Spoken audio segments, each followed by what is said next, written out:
পতেঙ্গা সমুদ্র সৈকত চট্টগ্রামের অন্যতম জনপ্রিয় ও ঐতিহাসিক পর্যটন কেন্দ্র, যা চট্টগ্রাম শহর থেকে ১৪ কিলোমিটার দক্ষিণ কর্ণফুলী নদীর মোহনায় অবস্থিত।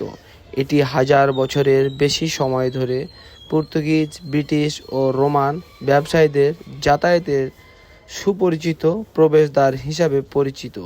১৯৯১ সালে ঘূর্ণিঝড় এটি মারাত্মক ক্ষতিগ্রস্ত হলেও বর্তমানে আধুনিক সংস্কার ও ব্লক বাঁধানোর ফলে এটি একটি নান্দনিক পর্যটন স্পট পরিণত হয়েছে।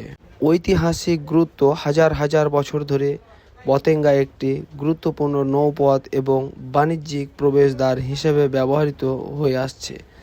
প্রাচীন কাল থেকে পর্তুগিজ, ব্রিটিশ, ফরাসি, রোমান সহ সারা বিশ্বের বাণিজ্যিকেরা এই পথ দিয়ে চট্টগ্রামে আসত। ভৌগোলিক অবস্থান ও গঠন: এটি কর্ণফুলী নদীর মোহনায় বঙ্গোপসাগরের তীরে অবস্থিত। ভারতের মিজোরামের লুসাই পাহাড় থেকে উৎপন্ন কর্ণফুলী নদীর চট্টগ্রামের পতেঙ্গার এসে সমুদ্রে মিশেছে। আপনারা নিশ্চয়ই আমার ক্যামেরায় দেখতে পাচ্ছেন, পতেঙ্গা সমুদ্র সৈকতে হাজার হাজার জাহাজ, মালবাহী জাহাজ বিভিন্ন দেশ থেকে এই সৈকতে এসে নোঙর করেছে মাঝসাগরে। সেখান থেকে মালগুলো এখানে লোড আনলোড করার জন্য এই জাহাজগুলো এখানে অবস্থান। অনেক জাহাজ, হাজার হাজার জাহাজ নোঙর করে আছে মাঝসাগরে। আপনাদেরকে আরও কিছু তথ্য জানিয়ে রাখি, পতেঙ্গা সৈকতের প্রস্থ খুব বেশি নয় এবং এখানে সমুদ্রে সাঁতার কাটা ঝুঁকিপূর্ণ। সমুদ্র সৈকত জুড়ে ভাঙন ঠেকাতে কংক্রিটের দেওয়াল এবং বড় পাথরের খম্বা রাখা হয়েছে। নবায়নের শতকের আশেপাশে বেশ কিছু রেস্টুরেন্ট এবং খাবারের দোকান স্থানীয়। বাংলাদেশের বন্দর নগরী চট্টগ্রামের বুকে অবস্থিত সুন্দর এক সমুদ্র সৈকত পতেঙ্গা।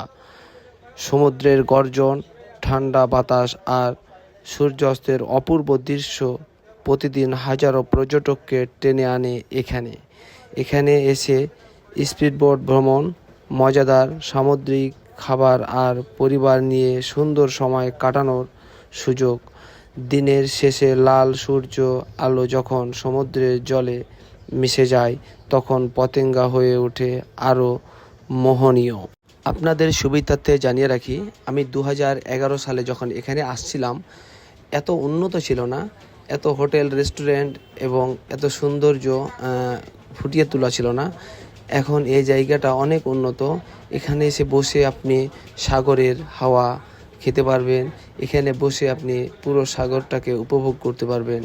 অনেক সুন্দর দৃশ্য, পর্যটক আকর্ষণ করার জন্য অসাধারণ। পর্যটকের সুবিধার্থে অনেক সুন্দর সুন্দর ব্যবস্থা রয়েছে।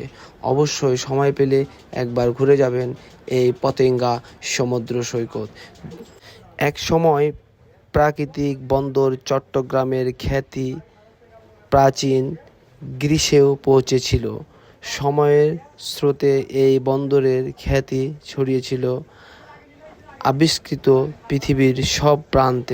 ইতিহাস বলছে, প্রাচীনকালেই চট্টগ্রাম বন্দর টেনেছিল আরব বণিকদের। এরপর পর্তুগিজ, ওয়াদুজঙ্গ, ইউরোপীয় বাণিজ্য তাদের জাহাজ নোঙর করেছিলেন এই বন্দরে। ইউরোপীয়রা কাছে চট্টগ্রাম বন্দর আদুরে নাম ছিল পোতেং গ্রান্দো বা গ্র্যান্ড পোর্ট, যদিও এটি একটি প্রত্যাশিত হিসেবে বিবেচিত হতো। ঐতিহাসিকদের কাছে চট্টলা বন্দিত হয়েছে সৌন্দর্যের রানী হিসাবে। ১৮৮৮ সালে ব্রিটিশ চিটাগং পর্যটক কমিশন এক্সটো গঠন করলে এর মাধ্যমে এই বন্দরের আনুষ্ঠানিক যাত্রা শুরু হয়। এরপর বন্দরের মূল অবকাঠামোগত উন্নয়ন চলতে থাকে।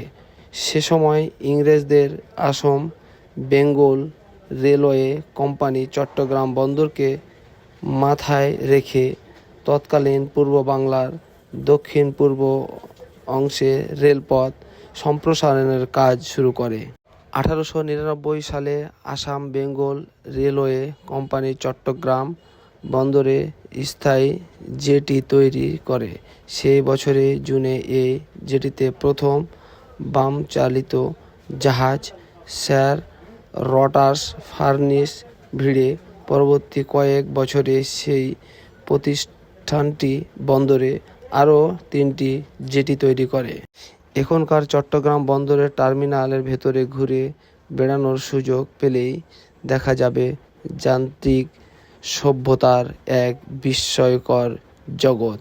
দেখা যাবে কর্ণফুলী নদীর তীরে বরাবর সারি সারি গ্র্যান্ডি ক্যানি আকাশের দিকে মুখ করে সুবিশাল ত্বরণ পথের আকার নিয়েছে।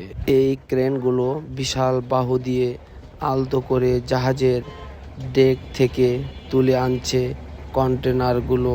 এই দৃশ্য একটি আধুনিক বন্দরের মুগ্ধতার কথা মনে জাগিয়ে দেয়।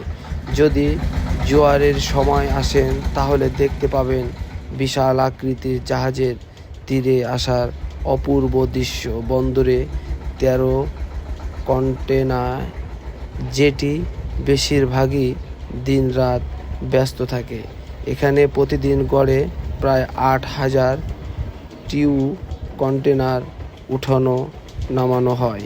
আপনি যদি জেটি থেকে আপাত দৃষ্টিতে বিস্তৃত স্টোরেজ ইয়ার্ডের দিকে তাকান তাহলে মনে হবে এখানকার পণ্যবাহী গাড়ি, ফর্কলিফট, স্ট্রেডল ক্যারিয়ার, রিচ স্ট্যাকার ও পণ্য ওঠানামার অন্যান্য সরঞ্জামের মাধ্যমে হারিয়ে যাওয়া কতই না সহজ।